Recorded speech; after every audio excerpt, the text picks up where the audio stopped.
Assim nós chegamos ao nosso terceiro tópico, a parábola dos dois devedores.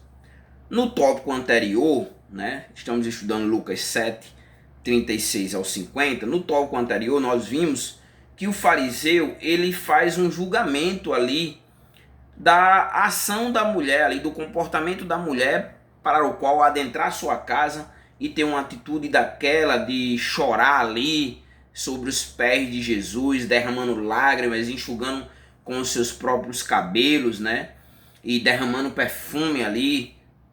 E aí o fariseu ele faz um julgamento interior, ele questiona Jesus como não sendo um profeta, porque se fosse um profeta, Jesus sabia que aquela mulher ali era uma mulher pecadora. A partir do versículo 40, que é o que nós vamos estudar agora, até o versículo 43, nós vamos ver que Jesus ele vai ali questionar Simão, e ao mesmo tempo vai lhe trazer uma parábola para depois fazer um questionamento e trazer uma aplicação para depois, no próximo tópico, que vai ser a mulher como modelo de fé e amor, Jesus usar a mulher ali como exemplo, fazendo um contraste entre as atitudes ali do fariseu e as atitudes da mulher para com Jesus, E ali para chegar no final, e no último tópico, conceder àquela mulher a salvação pelos seus atos, pelos seus atos de fé ali diante dele. Então vamos ao versículo 40, Jesus vai responder então ao pensamento oculto do fariseu. O texto diz assim: mas respondendo Jesus lhe disse: Simão, tenho uma coisa a dizer-te. Ele respondeu: dize-a, mestre. Então aqui a primeira parte do versículo, quando Jesus, o texto diz: mas respondendo Jesus lhe disse, nós entendemos aqui que Jesus vai responder exatamente ao pensamento que Simão não verbalizou no versículo 39. E o texto diz assim: Simão, tem uma coisa a dizer-te, E aqui Jesus vai preparar o caminho para introduzir a parábola. E aí ele vai responder assim: dize-a, mestre, Aqui ele reconhece Jesus como mestre, no entanto, não como profeta, que ele diz no versículo 39, se este homem fosse profeta. Então, não considera Jesus como profeta, mas ainda no texto ainda o considera como um mestre. E aí vem a parábola dos dois devedores a partir do versículo 41, que diz assim: certo credor tinha dois devedores. Um lhe devia 500 denários e o outro 50.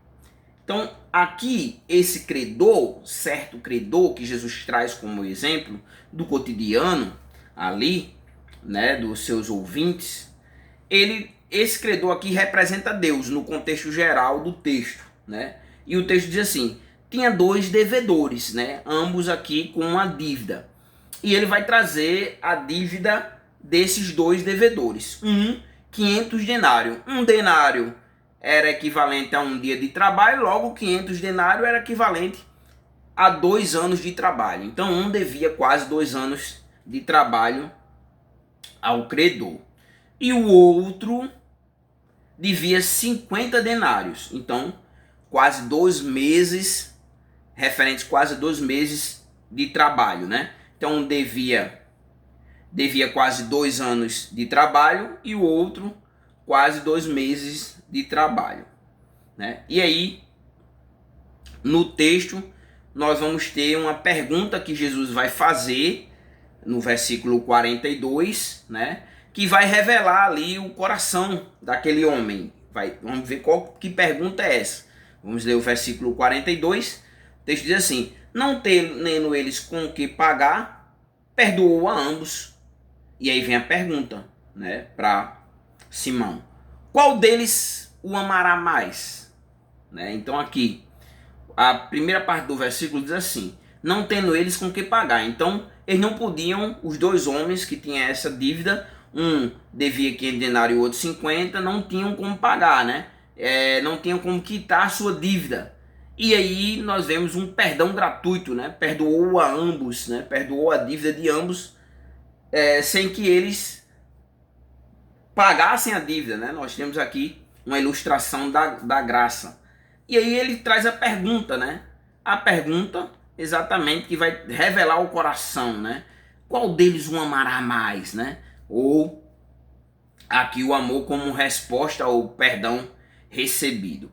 E aí nós chegamos ao versículo 43, que vai ser a resposta de Simão e a aprovação de Jesus, inclusive a sua resposta, porque o texto diz assim: Simão respondeu: suponho que seja aquele a quem mais perdoou, no caso aquele que devia 500 denários. E Jesus disse: avaliaste bem. Então vamos lá. Quando Simão diz assim, suponham, né? Ele aqui indica uma hesitação ou mesmo uma falta de convicção. Será que tem alguma pegadinha ou será que é a lógica natural?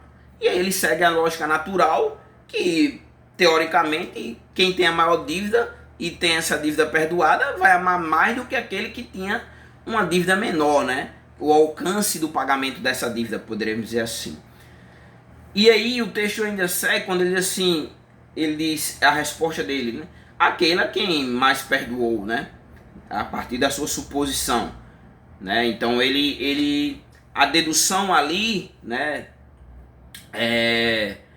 Simão deduz que o amor ali teria sido proporcional ao perdão recebido. E aí ele estava correto, porque Jesus vai validar. Porque Jesus vai dizer assim, avaliaste bem. Então, nesse caso aí, a resposta que ele traz é uma resposta correta. Jesus vai validar a resposta. Não, sua resposta realmente está correta. Então, a partir da sua intelectualidade, da intelectualidade de Simão, ele entendeu a parábola de uma forma correta, entendeu? Corretamente. E aqui nós vamos fazer mais duas reflexões a partir do que a gente entendeu. Então nós vimos que Jesus ali vai questionar o julgamento interior dele, contando uma história, depois a partir dessa história extraindo ali, extraindo a graça de dentro do texto, porque ambos foram perdoados de forma gratuita. A pergunta é então, quem ama mais então diante disso? E aí a resposta é uma resposta lógica, né? Aquele que tinha a maior dívida. E aqui nós podemos fazer também, tirar duas reflexões, né, para nossas vidas. A primeira delas, né, é que muitas vezes nós agimos, atuamos, pensamos, né, e sem entender uma coisa, né, que talvez Simão aqui, o fariseu, ele não entendeu, né, que Deus, ele conhece o que está oculto nos corações. Deus conhece o que está dentro do nosso interior. Logo, fica subentendido que nós não podemos, né, achar que nós conseguimos enganar a Deus, ou que nós fazemos agimos de alguma forma, ou temos algum tipo de atitude que Deus não esteja contemplando, né? Que Deus, ele contempla tudo, né? Deus conhece o que está oculto nos corações, né?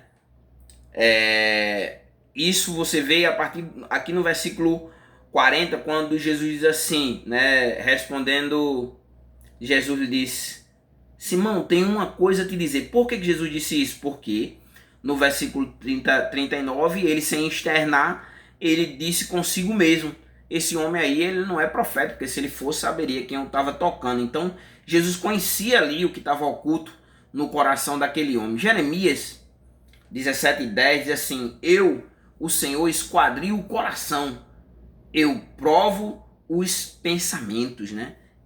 Deus conhece o que está oculto ali no nosso interior.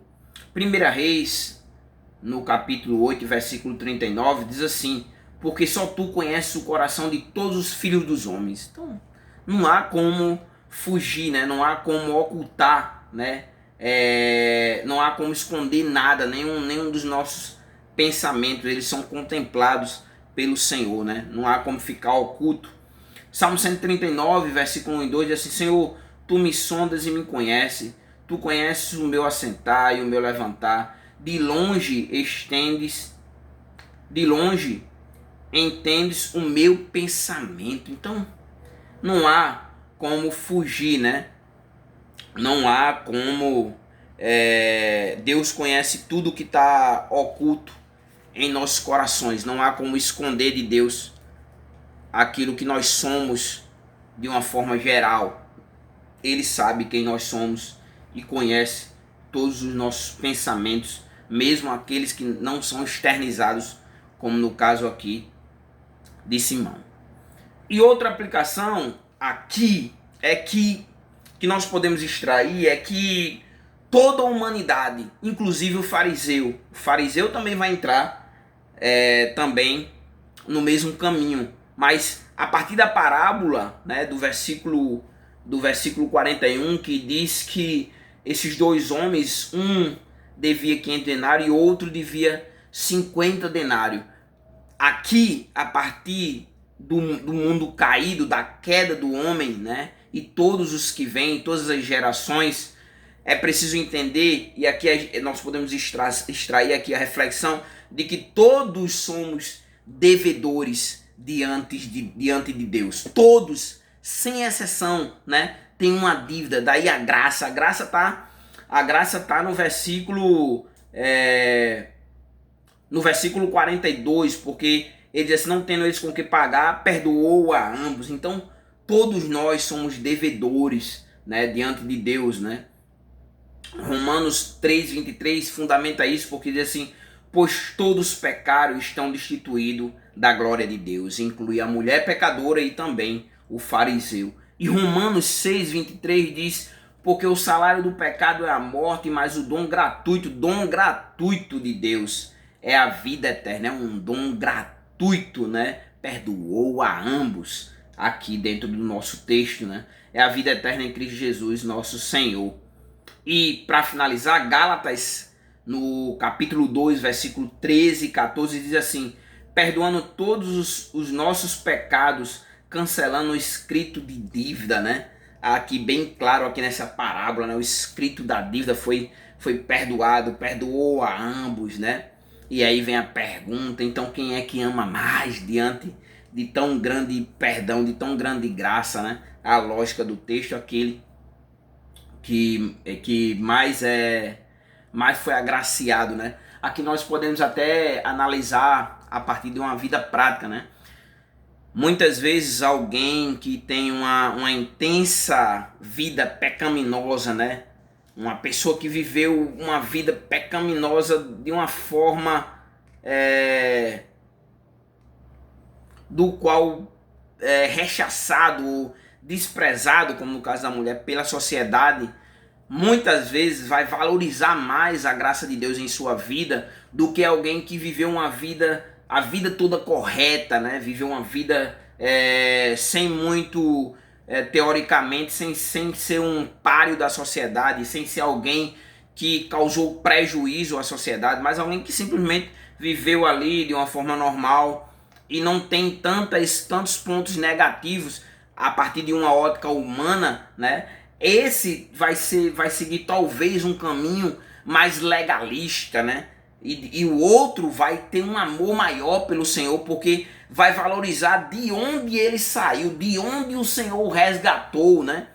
Enquanto o outro não. O outro, ele vai, se ele não tiver discernimento espiritual, entender que mesmo vivendo uma vida antes de Cristo, que não era uma vida tão pejorativa, mas também ele tinha uma dívida, tanto quanto aquele que foi resgatado de uma situação totalmente de uma pecaminosidade perversa, ou de atos pecaminosos dos quais para a sociedade é abominável. Então, o que nós entendemos primeiro é que não existe pecadinho nem pecadão, né? Mas que todos pecaram e destituídos estão da glória de Deus. Mas nós vemos que existe essa diferenciação na valorização da graça de Deus na vida, né? Daquele que viveu uma vida toda mais certinha teoricamente, por mais que estivesse em estado de condenação, porque todos pecaram, e daquele que viveu uma vida promíscua de autodestruição e destruição dos outros, né?